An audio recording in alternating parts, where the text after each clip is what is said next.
Il y a eu le plan d'urgence pour 57 milliards si l'on exclut les opérations de prêts garantis. Il y a maintenant le plan de relance pour 100 milliards.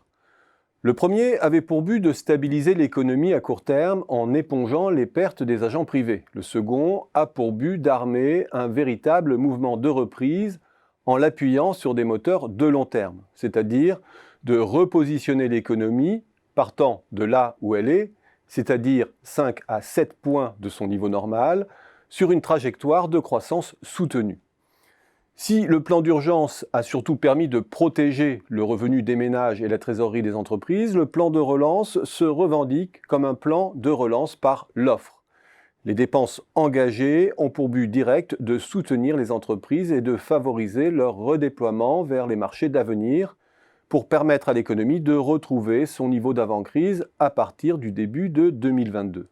Sur le papier, sur les 5 à 7 points de PIB qui nous séparent à la rentrée des niveaux d'activité d'avant-crise, l'État est prêt à en injecter un peu plus de 4 sur 2 ans. Est-ce suffisant ? Certainement pas, car du choc sanitaire, nous n'avons vu à ce stade que la première secousse. Ces répliques, sous forme de plans sociaux et d'explosion du chômage, sont devant nous. L'impulsion publique se produit au moment où le rebond technique et son essoufflement depuis juillet révèlent l'ampleur des surcapacités. Dans ce contexte, l'injection que programme le gouvernement jouera au mieux un rôle d'amortisseur face aux destructions d'emplois et de capital qui se profilent. C'est souvent le sort de ces plans, que l'on appelle de relance par abus de langage. Ils rament contre un courant baissier trop puissant pour remettre l'économie et l'emploi sur une trajectoire ascendante. Leur sort est écrit d'avance, ils finissent par s'enliser dans les affres de leur financement, faute d'avoir pu générer suffisamment de recettes fiscales. Mais sans ce soutien, la chute eût été pire. Ce plan néanmoins revendique une spécificité. Plus qu'un plan de relance classique, activant la consommation, il est ciblé de sorte à accélérer la recomposition de l'offre en accélérant le repositionnement de l'appareil productif sur les marchés d'avenir. 60 milliards seront dédiés au renforcement de notre industrie, à sa verdisation et à sa digitalisation. Pour cela, plusieurs leviers. 1. Une baisse d'impôts sur la production de 20 milliards pour favoriser l'activité sur le territoire et la compétitivité. 2. Une enveloppe de 30 milliards de soutien à la rénovation thermique, aux véhicules électriques, aux transports, notamment ferroviaires, et à l'énergie pour réduire les émissions carbone. Et 3. Une enveloppe supplémentaire sera dédiée au haut débit.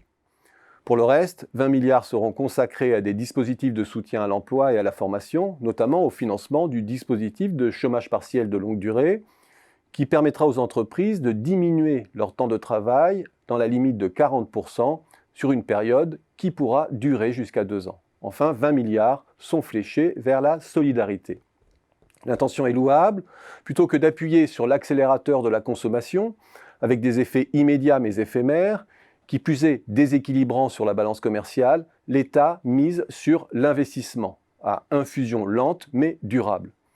Ce faisant, il concentre son tir sur les secteurs les plus sinistrés à long terme, l'automobile, le ferroviaire, l'aéronautique, les industries culturelles, etc. Il redonne aussi une bouffée d'oxygène à la construction. Il sanctuarise aussi le chômage partiel sur les secteurs les plus déstabilisés à court terme, tourisme, culture, etc. On peut certes douter du pouvoir de transformation véritable de ces dépenses, car il faudra bien plus que des enveloppes de soutien et des baisses d'impôts pour bâtir les filières de l'économie de demain ancrées sur le territoire. Sans relance effective de la planification, sans apport en fonds propres, sans émancipation du financement public, cette reconfiguration voulue de l'économie risque de buter sur des stop-and-go incessants. Mais à défaut, il faut reconnaître à ce plan un ciblage qui atteint les secteurs les plus déstabilisés par la crise sanitaire. On peut douter du pouvoir de recomposition de l'offre de ce plan.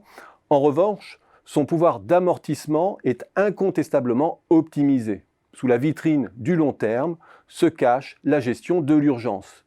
Et dans le contexte actuel, on ne saurait le lui reprocher.